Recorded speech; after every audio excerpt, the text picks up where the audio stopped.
नमस्कार दोस्तों, मैं हूं रजनीश कुमार और आज हम बात कर रहे हैं रविंद्रनाथ टैगोर के बारे में। तो रविंद्रनाथ टैगोर जी का जन्म हुआ था 7 मई 1861 को कलकत्ता में, जिसे अब कोलकाता कहा जाता है, और वो उस समय ब्रिटिश भारत का हिस्सा था। तो रविंद्रनाथ जो टैगोर हैं उन्हें गुरुदेव भी कहा जाता है। और रविंद्रनाथ टैगोर ने जो हमारा राष्ट्रीय गान है जन गण मन, उसकी भी रचना की थी। ये भारत के पहले व्यक्ति थे जिन्हें नोबेल प्राइज़ से विभूषित किया गया और इनको गीतांजलि कविता संग्रह के लिए नोबेल प्राइज़ मिला था। तो टैगोर ने अपने जीवन में बहुत सारे ऐसे कार्य किए जिसके लिए उनको याद किया जाता है।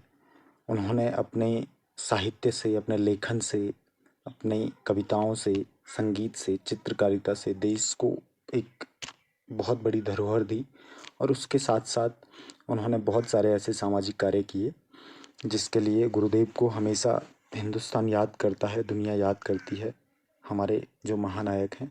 और आज हम इस बारे में इसलिए बात कर रहे हैं क्योंकि 7 मई को उनका जन्मदिन मनाया जाता है। तो इनका जन्म, जैसे कि मैंने पहले कहा ही, 1861 में कलकत्ता में हुआ था 7 मई को। इनके पिता का नाम था देवेंद्रनाथ टैगोर और माता का नाम था शारदा देवी। तो जो माता थी उनका देहांत बचपन में ही हो गया था। जब टैगोर काफ़ी छोटे थे उसी समय माता शारदा देवी का निधन हो गया था। और जो पिताजी हैं इनके, तो वो काफ़ी घुमक्कड़ प्रवृत्ति के व्यक्ति थे, जो सामाजिक मामलों के या बंगाल पुनर्जागरण में इनके परिवार का बहुत बड़ा योगदान था। जो बंगाल में पुनर्जागरण चला था उसमें टैगोर परिवार की एक बहुत बड़ी भूमिका थी। और देवेंद्रनाथ टैगोर भी एक सामाजिक कार्यकर्ता ही थे, उसी तरह से जागरूकता फैलाते रहते थे। तो इनका परिवार समृद्ध परिवार था और इसीलिए इनके पिता भारतवर्ष में काफ़ी स्थानों पर भ्रमण करते रहते थे इसी तरह के इवेंट्स के लिए।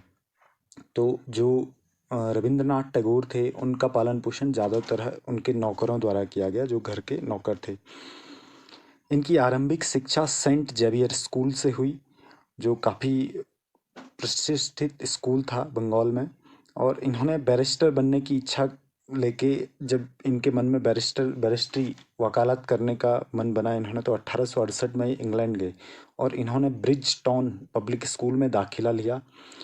और यहाँ से बाद में ये लोग लंदन विश्वविद्यालय चले गए जहाँ इन्होंने वकालत की पढ़ाई करनी थी। लेकिन 1880 में ये बिना डिग्री लाए ही स्वदेश लौट आए। इन्होंने सिर्फ शिक्षा ली, अंग्रेज़ों के कानून के बारे में जाना, वकालत की, वहाँ से सारी चीज़ें देखने के बाद ये 1880 में स्वदेश लौट आए बिना डिग्री के। 1883 में मृणालिनी देवी के साथ इनका विवाह हुआ। ब्रिटेन से वापस आने के बाद एक सही समय पे इनका बाल विवाह नहीं हुआ। बाकी हमारे जो नेता थे उनका ज़्यादातर लोगों का बाल विवाह हुआ। तो ये लोग इतने जागरूक थे कि रविन्द्रनाथ टैगोर जब ब्रिटेन से लॉ करने के बाद वापस आते हैं तो इनके शादी मृणालिनी देवी के साथ होती है। और रविन्द्रनाथ टैगोर जी की 4 संतानें थी, उनमें से 2 संतानों का निधन बचपन में ही हो गया था और 2 संतानें बाकी थी। तो इनका जो साहित्य जीवन है, इन्होंने साहित्य में काफ़ी बड़ा योगदान दिया। गीतांजलि, शिशु भोलानाथ, पूर्वी प्रवाहनी, महुआ, वनवाणी, परिशेष, पुनरश्च, विथिका, शेषलेखा, चोर खेलवाली, कणिका, नैवेद्यमारेय खेला, क्षणिका, गीतमाल्य, कथा और कहानी। तो ये इनकी कुछ कविता संग्रह और पुस्तक जो प्रसिद्ध थी वो थी। इनको 1913 में रविन्द्रनाथ टैगोर को काव्य में योगदान देने के लिए, जो गीतांजलि इनका कविता संग्रह था, उसके लिए नोबेल प्राइज़ से सम्मानित किया गया। जैसे कि आप जानते हैं दुनिया का सर्वश्रेष्ठ सम्मान है नोबेल प्राइज़, और साहित्य में इनके अलावा भारत में किसी को नोबेल प्राइज़ नहीं मिला है। उसके बाद अर्थशास्त्र में अमर्त्य सेन को मिला, साइंस में मिला, मदर टेरेसा को विश्व शांति के लिए मिला, लेकिन साहित्य में एकमात्र रविन्द्रनाथ टैगोर को ही मिला है। 1914 में उन्हें जो ब्रिटेन के महाराज थे जॉर्ज पंचम ने नाइटहुड की पदवी से सम्मानित किया, जो ब्रिटेन में काफ़ी बड़ा सम्मान माना जाता है। और 1919 में जब जलियांवाला बाग हत्याकांड होता है तो उन्होंने ये ब्रिटिश सरकार द्वारा उनको दी गई जो सम्मान था, जो पदवी थी, उसको वापस लौटा दिया था जलियांवाला बाग हत्याकांड के वजह से। भारत का राष्ट्रगान, जैसे कि मैंने शुरुआत में कहा, जनगण मन की रचना गुरुदेव ने की थी। और बांग्लादेश का राष्ट्रगान अमर सोनार बांग्ला, ये भी गुरुदेव रवींद्रनाथ टैगोर की रचना है। तो ये एकमात्र व्यक्ति हैं जिन्होंने दो देशों का राष्ट्रगान लिखा है, और भारत के अलावा बांग्लादेश में भी ये काफ़ी सम्मानित व्यक्ति हैं। इनकी मृत्यु 7 अगस्त 1941 को कलकत्ता में हुई थी।